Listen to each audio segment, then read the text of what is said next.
Right అమర్పేటలో KTR మాట్లాడుతున్నారు ఇప్పుడు అలా చూద్దాం आपके साथ एक गुलाबी झंडा जब तक है आपकी वोट महफूज है। हर मोहल्ले में हर बूथ में हमारे पार्टी के लीडर आएंगे, आपके साथ रहेंगे, आपके कागजात देख लेंगे और जिस किसी के पास भी हर कागज है, हर चीज आपके पास है, आपको कोई तकलीफ नहीं होगा। अगर किसी के पास नहीं है, आपके एमएलए खुद वकील साहब है, उन्होंने खुद जाके हाईकोर्ट में लड़ेंगे, आप बेफिक्र रहिए। आपके एमएलए साहब खुद वकील है, उन्होंने खुद इंसाफ के लिए आपके लिए लड़ेंगे। किसी एक का वोट भी नहीं जाए सर का, हम पूरी तरह से हम कायनात रहेंगे। और एक बात भी मैं कहना चाहता हूं, SIR ఎప్పుడు స్టార్ట్ అవుతుంది అంటే మనకు మీకు అంబర్పేట నియోజకవర్గంలో 240 బూత్లు ఉన్నాయి। బూత్ కి ఇద్దరు చొప్పున బూత్ కి ఒక్కరు చొప్పున మనకు 240 మంది లిస్టు కాలేరు వెంకటేష్ గారు మాకు ఇచ్చినారు పార్టీ ఆఫీస్। అదే లిస్టు మనం గవర్నమెంట్ కూడా సమర్పణ చేసినాం, ఆర్డీఓ గారికి ఇచ్చినాం। వాళ్ళు ఏం చేయాలి, బూత్ లెవెల్ ఏజెంట్లు జూన్ 25 నుంచి ఇంటింటికి ఆఫీసర్లు వస్తారు। ఆఫీసర్ లెవెల్ ఈ అంగన్వాడీ టీచర్లు అట్లాగే GHMC సూపర్వైజర్లు వాళ్ళు ఇంటింటికి వస్తారు। జూన్ 25 నుంచి జూలై 24 దాకా వస్తారు। ఈ లోపలనే మళ్ళొకసారి మీకు నేను మొత్తం మెటీరియల్ మళ్ళీ పంపిస్తా। ఆ 240 మంది ఎవరైతే ఉంటారో బూత్ లెవెల్ ఏజెంట్లు, మీరు చాలా చాలా చాలా ముఖ్యం మీ పని।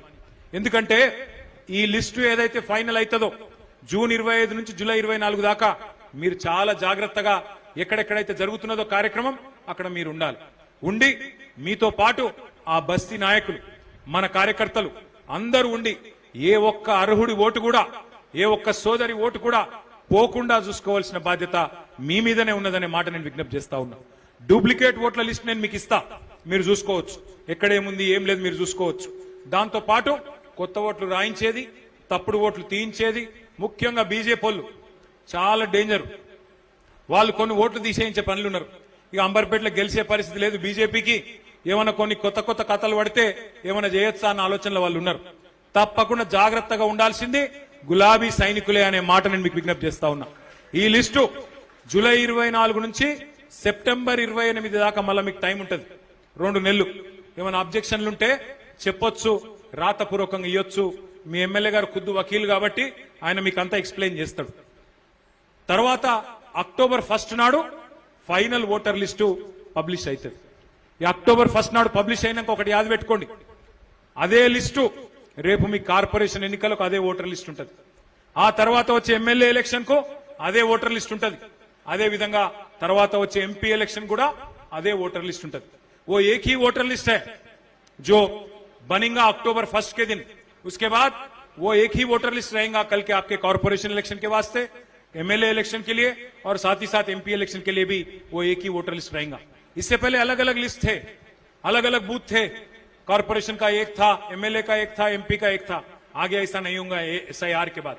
तो बहुत जरूरी है कि आप सब लोग गौर करें इस बात पे, आप सब लोग बहुत सीरियसली इस बात को लें और हर जगह जिस किसी को भी बूथ लेवल एजेंट बनाया गया, आपकी जिम्मेदारी है किसी एक आदमी या किसी एक हमारी बहन जिनके पास हर कागज है, उनका वोट किसी भी हाल में नहीं गंवाना है, उनको नुकसान नहीं पहुंचाना है।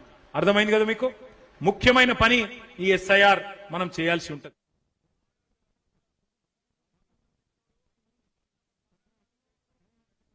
ప్రభుత్వం వచ్చింది 2.5 ఏళ్లైంది, ఇంకొక వారం 10 రోజులైతే 50% టైం అయిపోతుంది।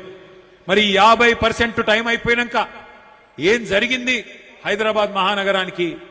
ఏ ఒక్కల కన్నా మంచి జరిగిందా? ఒక్కసారి మీరు ఆలోచించమని